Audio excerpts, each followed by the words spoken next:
নাটকের মূল চরিত্র অপরাজিতা এবং সেই মূল চরিত্র থেকেই নাটকের নাম অপরাজিতা। অপরাজিতা তার সহপাঠীদের নিয়ে স্কুলে প্রবেশ করেছে। স্কুলের টিফিনের ঘন্টা যথারীতি পড়েছে। সেই টিফিনের ঘন্টার পড়ার সাথে সাথে অপরাজিতার সহপাঠীরা প্রতিদিনের মতোই টিফিন নিয়ে যথাস্থানে তাদের টিফিন গ্রহণ করার জন্য আসছে এবং সেইখানে নাটক শুরু।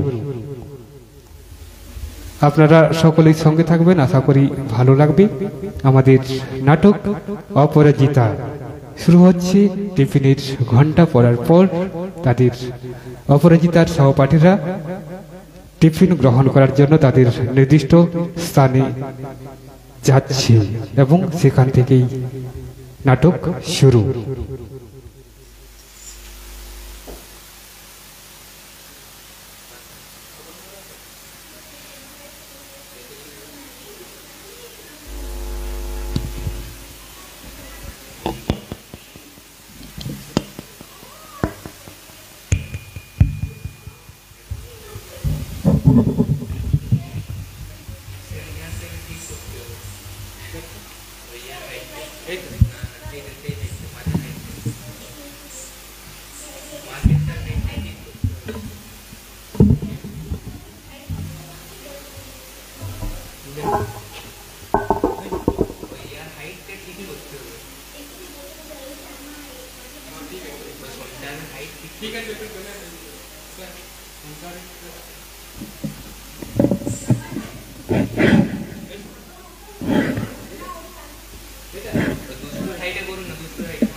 আজকের ক্লাসটা খুব ভালো হয়েছে বল।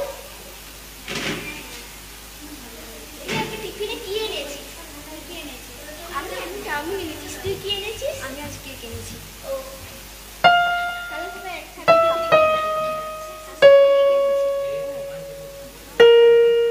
হ্যাঁ রে, অপরাজিতা আজকে স্কুলে আসেনি তো? না, মনে হয় শরীর টরীর খারাপ হয়েছে। কিন্তু ওর মা যে বললেন ও স্কুলে এসেছে, আমার আগেই নাকি বেরিয়েছে। বলিস কি রে, তাহলে গেল কোথায়? ও তো স্কুলে না আসার মেয়ে নয়। কিছু বিপদ টিপদ হয়নি তো? খবরের কাগজ খুললেই তো কত কি দেখা যায়। চল ওদের বাড়িতে একটা ফোন করে দেখি।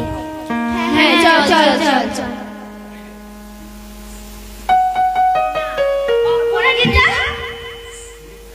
এ কি, তুই এখানে? ক্লাসে যাসনি কেন? তোর কি শরীর খারাপ? না। তোকে কিরকম লাগছে জানো? খুব কেঁদেছিস বলে মনে হচ্ছে। তোর কি হয়েছে রে? চুল বাঁধিসনি? ঠাকুমার সাথে ঝগড়া হয়েছে বুঝি? চুল বেঁধে দেননি? ঠাকুমার আমাকে চুল বেঁধে সাজিয়ে দেবে না রে। কেন, কি হলো? ঠাকুমা কি মারা গেছেন? আমার ঠাকুমারই একরকম মৃত্যুই বটে। কি হয়েছে স্পষ্ট করে বল তো। তোদের বাড়িতে তো সেরকম কিছু দেখলাম না। তোর ঠাকুমাকে তো কালকেই দেখলাম। কি হয়েছে পরিষ্কার করে বল না বাবা। বাবা মা ঠাকুমাকে এক বৃদ্ধাশ্রমে পাঠিয়ে দিয়েছেন। সে কি? ঠাকুমার সে কি কান্না! বাবা মা চোখে এক ফোঁটাও জল এলো না। মানুষ করেছেন, তাদের থেকে দূরে সরিয়ে নিয়ে গিয়ে কোথায় এক অজানা বৃদ্ধাশ্রমে অপরিচিত কতগুলো বৃদ্ধ বৃদ্ধার সাথে ফেলে আসতে পারে। আমি তো আমার ঠাকুমাকে ছেড়ে থাকতেই পারি না। ঠাকুমার গলা জড়িয়ে না শুলে আমার ঘুমিয়ে আসে না। আমার বাবা মা যদি কোনোদিন ঠাকুমাকে ওইসব বৃদ্ধাশ্রমে পাঠান, তার আগে আমার জন্য ওখানে একটা সিট বুক করতে হবে। অপরিতা ঠাকুমা কিন্তু বড় ভালো মানুষ, কি সুন্দর গল্প বলতেন। সেবার অপরাজিতার জন্মদিনে কি সুন্দর গান করলেন বল। আমার অপরাজিতার নামটাও ঠাকুমারই রাখা। জানিস, যেতে হবে বলে ঠাকুমা বাবা মাকে বারবার বলেছেন, তোদের সংসারে তো একটি কাজের লোকেরও দরকার। আমাকে না হয় সেভাবেই থাকতে দে, তোদের সব কাজ করব। শুধু দুবেলা দুমুঠো ভাত আর থাকার জায়গা দিবি। তাতেও বাবা মায়ের মন গড়ল না রে, মন গড়ল না। আমি যাবার সময় কান্নাকাটি করব বলে আমাকে সকাল সকাল স্কুলে পাঠিয়ে দিল। আমিও সেই দৃশ্য দেখতে পারবো না বলে চলে এলাম, কিন্তু ক্লাসে যেতে পারলাম না। এতক্ষণে হয়তো বাবা মা ঠাকুমাকে সেই বৃদ্ধাশ্রমে রেখে এসেছেন। তোর বাবা তো কলেজে পড়ান। হ্যাঁ, বাবা সোশিওলজি পড়ান, সমাজতত্ত্বের অধ্যাপক। আর আমার মা মহিলা সমিতির প্রাদেশিক সভানেত্রী। বাবা পড়ান ছাত্রদের সমাজের ইতিহাস, আর আমার মা নির্যাতিত মহিলাদের মুখে হাসি ফোটানো যার একমাত্র ব্রত। নিজের স্বামীর তৈরি ঘর থেকে নিজের শাশুড়িকে বলতে গেলে ঘাড় ধাক্কা দিয়ে বের করে দিতে তার হাত কাঁপলো না রে, হাত কাঁপলো না। কি সুন্দর এক আদর্শ আমার সামনে, কি সুন্দর এক আদর্শ। কাঁদিস নে অপু, আমরা সমাজের কত অন্যায় দেখি, কিন্তু আমাদের কিছু করার নেই। পরিবারের কত অন্যায় দেখি, কিন্তু আমাদের কিছু করার নেই। বলতে গেলেই সবাই বলবে ডেপো মেয়ে। কিন্তু চোখের সামনে এত বড় অন্যায় দেখে চুপ থাকাও তো অন্যায়। অন্যায় যে করে আর অন্যায় যে সহে, তব ঘৃণা যেন তারে তৃণ সমদহে। এই অন্যায় সহ্য করা ছাড়া আমাদের আর কি করার আছে বল? আমাদের করার আছে, আমরা প্রতিবাদ করব। কিন্তু কিভাবে? অপু, আমাদের স্কুলের কাছাকাছি আমাদের একটা বাড়ি আছে। ভাড়াটেরা উঠে যাওয়ার পর আর নতুন ভাড়াটে আসেনি। বাড়িটা ছোট হলেও ভালো। যদি ঠাকুমা আপত্তি না করেন, ঠাকুমা ওইখানেই থাকবেন। আমার বাবা মাকে বললে আনন্দের সাথে রাজি হবেন। আমরা রোজ ঠাকুমার কাছে গিয়ে দেখা করব, গল্প শুনব। ঠাকুমাকে বললে হয়তো রাজি হতে পারি, কিন্তু ঠাকুমা এত খরচ সামলাবেন কি করে? বাবাকে বললে বাবা বাড়ি ভাড়া নেবেন না। কিন্তু অন্যান্য খরচ? আমি রোজ টোটোতে চেপে স্কুলে আসি। এইটুকু পথ এবার থেকে না হয় হেঁটেই আসবো। 500 টাকাটা বাঁচবে, টাকাটা আমি ঠাকুমাকে দেব। এবার থেকে বাংলাটা আমি নিজেই পড়ে নেব। বাংলা টিচারের টাকাটা আমি ঠাকুমাকে দেব। আমি টিফিনের পয়সা বাঁচিয়ে 500 টাকা দিতে পারবো। আমার কাছে 10,000 টাকা আছে, আমি সেটা ঠাকুমাকে দিতে পারবো। আমার কাছে 1000 টাকা আছে, সেই টাকাটা আমি ঠাকুমাকে দেব। এছাড়াও তোরা তো জানিস আমার বাবা একজন ডাক্তার, ঠাকুমার চিকিৎসার ভার বাবাই নেবেন। আমরা পারি, আমরা পারবো, ঠাকুমার মুখে হাসি ফোটাতে আমরা পারবো। কিন্তু সে যদি আমরা ঠাকুমাকে খুঁজে পাই, আমি তো জানি না তিনি কোথায়, তেনাকে কোথায় রাখা হয়েছে। বাবার কাছ থেকে জেনে নিবি। বাবা মা আমাকে কিছুতেই বলবেন না যে ঠাকুমা কোথায়। ঠাকুমা চান আমাকে ভারতীয় আদর্শে গড়ে তুলতে। বাবা মার, বিশেষ করে মায়ের সেখানে প্রবল আপত্তি। ইংলিশ কমিক্স পড়ি, তাতে সমস্যা নেই, কিন্তু ঠাকুমা যদি আমাকে রামায়ণ, মহাভারত বা পুরাণের গল্প শোনান, সেখানে বাবা মার প্রবল আপত্তি। এইসব শুনলে নাকি মেয়েরা সেকেলে হয়ে যায়। বাবা মা কিছুতেই আমাকে বলবেন না ঠাকুমা কোথায়। চিন্তার কোনো কারণ নেই। আমার সেজো মামা একজন প্রাইভেট ডিটেকটিভ। সেজো মামাকে বললেই সেজো মামা একদিনের মধ্যেই ঠাকুমার খোঁজ এনে দেবেন। বাড়ির থেকে যাওয়ার চেয়ে বরং বৃদ্ধাশ্রম থেকে আসা ভালো, তাহলে ব্যাপারটা তোর বাবা মা জানতে পারবেন না।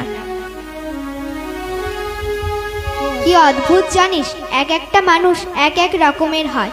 আমার বাবার ছোটবেলায় আমার ঠাকুরদা আর ঠাকুমা মারা গেছেন।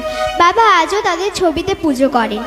আমরা বাড়ি থেকে বেরোবার আগে সবাই ঠাকুরদা আর ঠাকুমার ছবিতে প্রণাম করেই বেরোই। ঠাকুমা নেই বলে আমার যে কি দুঃখ।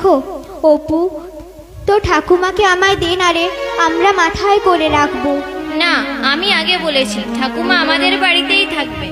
আহ, থাম তো, নিজেদের মধ্যেই ঝগড়া করছে। আরে বাবা, ঠাকুমা আমাদের সবার কাজেই ভাগাভাগি করে থাকবে, কিন্তু তার আগে ঠাকুমাকে নিয়ে আসার ব্যবস্থা করা হোক। চল আমরা সবাই ছুটি নিয়ে বাড়ি যাই। অপরাজিতা বাড়ি গিয়ে জানুক তার ঠাকুমা বাড়িতে আছেন কি না। যদি না থাকেন তবে তেনাকে কোথায় পাঠানো হয়েছে যদি জানতে পারি ভালো, আমরা তেনাকে সেখান থেকে নিয়ে আসব। জেনে দিবেন। কিন্তু অপরাজিতাকে জানতে হবে যে ঠাকুমা কোথায় আছেন। তারপর কিন্তু যদি না জানতে পারে, তাহলে প্রকৃতির সেই প্রাইভেট গোয়েন্দা মামাই ভরসা। তাহলে চল আমরা সবাই ছুটি নিয়ে বাড়ি যাই। ছুটি নিবি কি বলে? বলবো আমাদের সবার কোথাও নিমন্ত্রণ আছে। কেন মিথ্যে কথা বলা দরকার কি? বরং সত্যটাই বলি। সত্যটা বললে বড়দি আমাদের কোনো রকম সাহায্য তো করতে পারেন। তা ঠিকই বলেছিস। তাহলে চল আমরা সবাই একসঙ্গে বড়দির কাছে যাই। অপু, অপু, অপু, অপু, তুই এখানে? তোর বাড়ি থেকে লোক এসেছে। ক্লাস টিচার বললেন তুই ক্লাসে আসিসনি, কিন্তু আমি তো তোকে স্কুলের গেট দিয়ে ঢুকতে দেখেছি। শিগগির চল। কেন, কি হয়েছে? চল না, গিয়ে শুনবি। তুই বল। আমি বলতে পারবো না। তুই বল সহেলি। তোর ঠাকুমা। কি হয়েছে ঠাকুমা? তোর ঠাকুমা ছাদ থেকে ঝাঁপ দিয়ে আত্মহত্যা করেছে।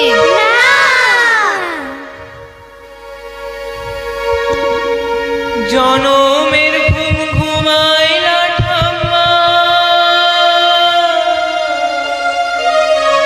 আমাদের কইরা একা, আর হবে না, আর হবে না দেখা ঠাম্মা, আর হবে না দেখা, আর হবে না দেখা ঠাম্মা, আর হবে না দেখা। জনমের ঘুম ঘুমাইলা ঠাম্মা, আমাদের কইরা একা, আর হবে না, আর হবে না দেখা ঠাম্মা, আর হবে না দেখা, আর হবে না দেখা ঠাম্মা, আর হবে না দেখা, আর হবে না দেখা ঠাম্মা, আর হবে না দেখা। না না, ঠাকুমা আত্মহত্যা করেনি। ঠাকুমা আত্মহত্যা করতে পারে না। ওরা ঠাকুমাকে খুন করেছে। ওরা খুনি। তোমরা ওদের বিচার করো, শাস্তি দাও। তোমার এই ঠুনকো সভ্যতার কবল থেকে কয়েকজন বৃদ্ধ বৃদ্ধাদেরকে বাঁচতে দাও, বাঁচতে দাও।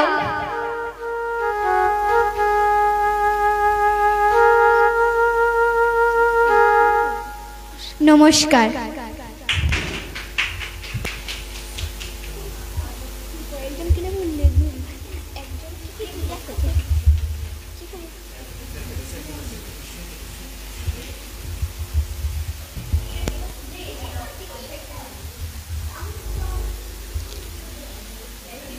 আপনাদের এই অপরাজিতা নাটকটি কেমন লেগেছে অবশ্যই কমেন্ট করে জানাবেন।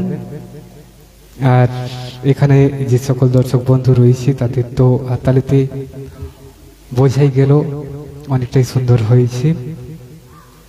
আজকের এই অপরাজিতা নাটকে অপরাজিতা চরিত্রে অভিনয় করেছে অঙ্কিতা মণ্ডল।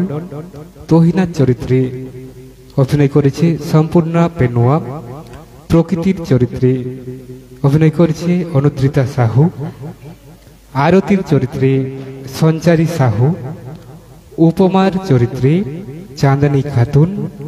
শ্রীলা এর চরিত্রে আরশি সাহু এবং সহেলির চরিত্রে মেঘনা কর্মকার। সকলকেই আমার অনেক অনেক শুভেচ্ছা, অভিনন্দন। অনেক বড় হও এই কামনা করব। আমরা এরপর আরো পরবর্তী অনুষ্ঠানে এগিয়ে নিয়ে যেতে পারবো প্রাণসু ও অনুদ্রিতাকে।